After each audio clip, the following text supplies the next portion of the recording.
Það farið að síga á seinni hlutan hjá okkur hérna í föstudagsþættinum en við ætlum að enda á því að fjalla heimildamyndir því það heimildamyndaveisla framundan hér á N4.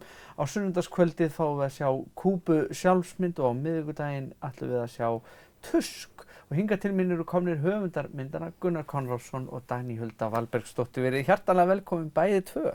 Takk fyrir.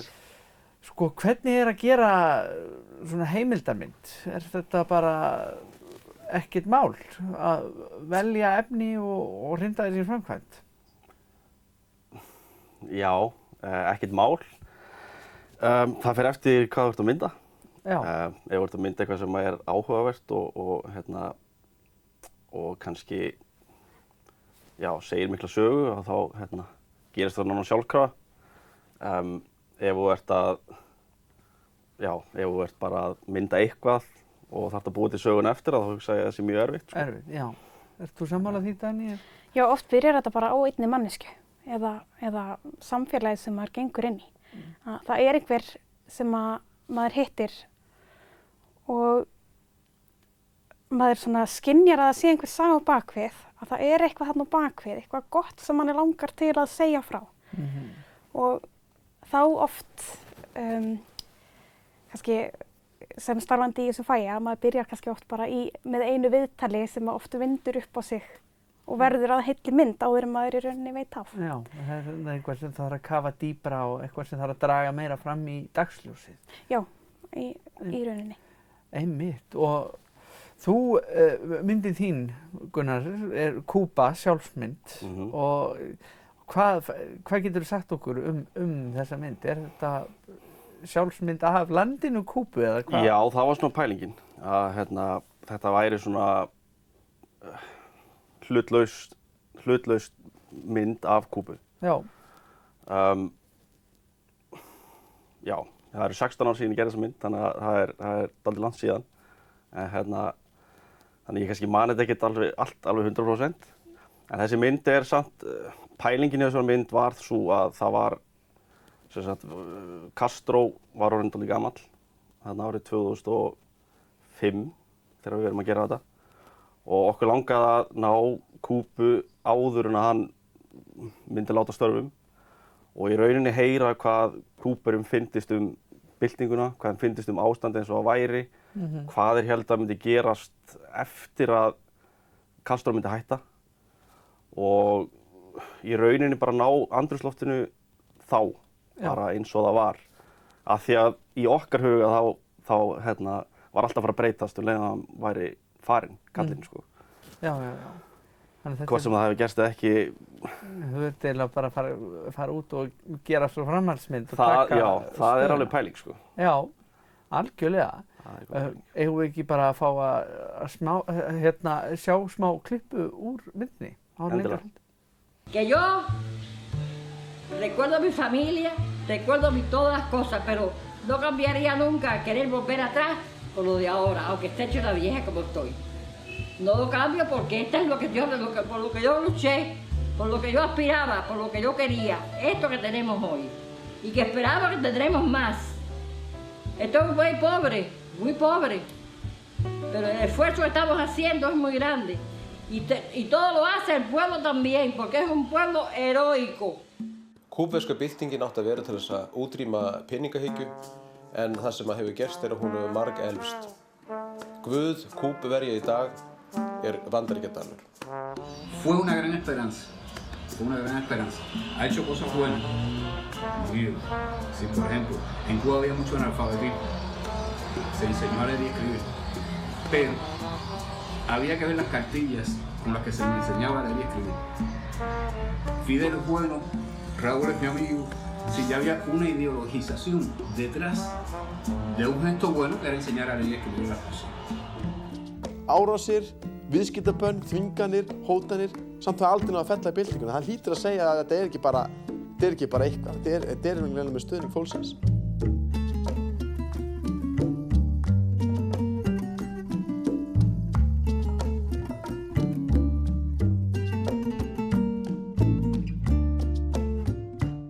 Ótrúlega spennandi og við fáum að sjá Kúbu sjálfsmynd hér á N4 á sunnudagskvöldið.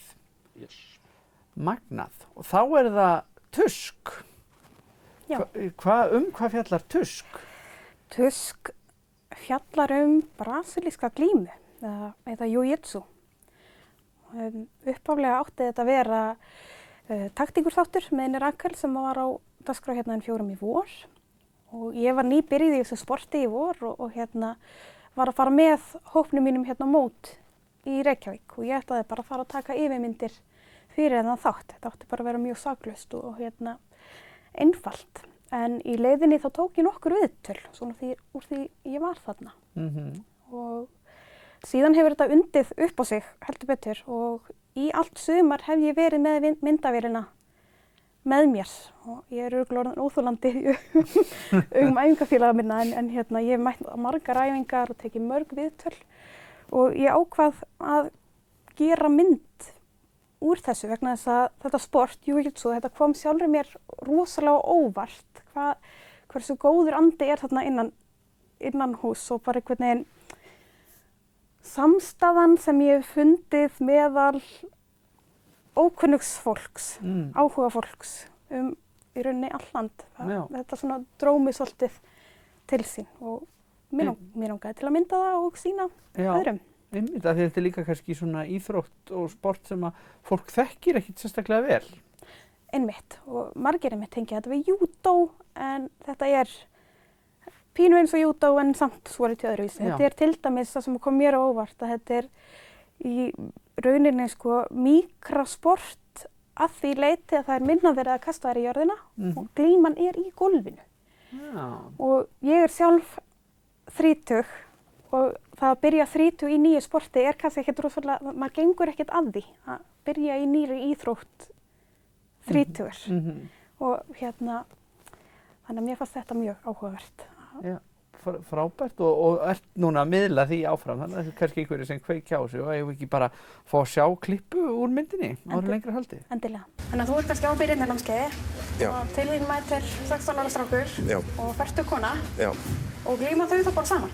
Ég reyni að skipta hópinn niður sérstaklega fyrst að hafa þá frekar konur og konur saman og strákar og ég reyni líka að matsa fólk eftir stærð og þyngdar, sömu þyngd sem sagt, upp og sé engin hætta á að fólk sé að slasa sig eða fái slæma upplifun úr hverjum námskeiðinu.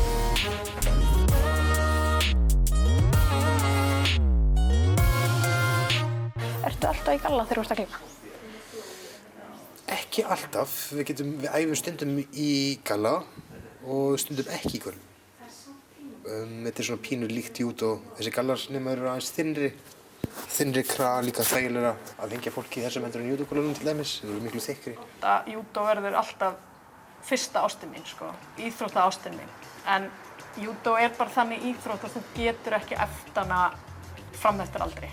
Hún mjög erfið fyrir líkamann, hún reynir mjög mikið á, þetta ein manneskja að reyna að kasta hinn í manneskjunni og það alltaf verið að toga þig niður og þú byrjar að beita þér vitlaust. Þannig að jiu-jitsuið svona, ég myndi segja að hún væri mýkri leið af glímuíþróttum.